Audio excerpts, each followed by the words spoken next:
છે પરેશભાઈ ધાનાણી. પરેશભાઈ, અહીંયા રૂપિયાનો ખેલ ચાલે છે સાયોના હોટલની અંદર. અમે અરે પકડ્યા જાવ ને, અમે પકડીને આવ્યા. લલિતભાઈ, ગાડી તમારી હતી GJ 18 વાળી? કોની? પરેશભાઈ તમારી હતી? અહીંયા ઇનોવા હતી હમણાં GJ 18 કરીને. ગાડીમાં પૈસા છે. અરે કહી દીધું, અમારે કહેવાનું તો એને એમ કહી દીધું. આ હોટલની અંદર અત્યારે ખેલ હાલે છે.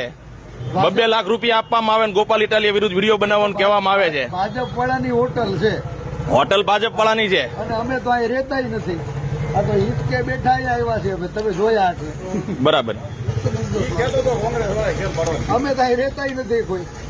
હોટલ એ ભાજપ વાળાની એ તો કાંઈ વાંધો નહીં. જે પૈસા લઈને આવ્યો ને માણા કહે બધું. કોણ ધારાસભ્ય છે? હજી ધારાસભ્ય અંદર હોટલમાં છે પરેશભાઈ તમારા કોઈ?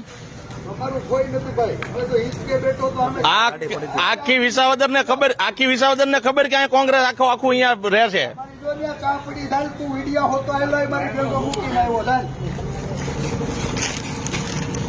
તમે અહીં જો, તમે અહીં જો.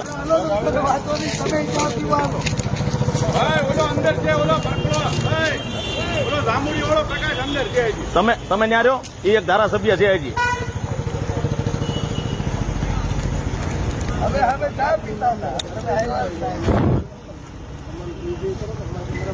લલિતભાઈ કગતરા, તમારું શું કેવું છે આ બધામાં?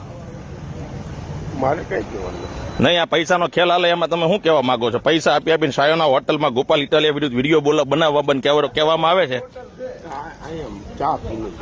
હે, તમારું કઈ કેવું છે એમાં? મારે કોવિડમાં કઈ કહેવાનું જ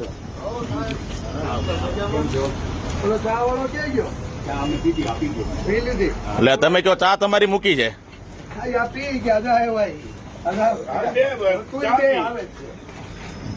તો મિત્રો, આ અત્યારે અહીંયા સાયોના હોટલે છીએ.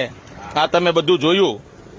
પૂર્વ વિપક્ષ નેતા પરેશભાઈ ધાનાણી હતા, પૂર્વ ધારાસભ્ય લલિતભાઈ કગથરા હતા. અને અહીંયા હોટલની અંદર આમ આદમી પાર્ટીના કાર્યકર્તાઓને બોલાવવામાં આવે, 2 લાખ રૂપિયા 3 લાખ રૂપિયા આપવામાં આવે અને વિડીયો બનાવવાનું કહેવામાં આવે ગોપાલ ઇટાલિયા વિરુદ્ધ. વિડીયો બનાવો અને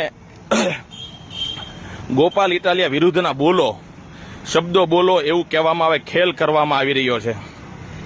એટલે અત્યારે વિસાવદર વિધાનસભા ગોપાલ ઇટાલિયા જીતી રહ્યા છે. એટલા માટે થઈને વિસાવદરમાં કેવી રીતે આને હરાવાય એ ખેલ ભાજપ કોંગ્રેસ બંને સાથે મળીને કરી રહ્યું છે.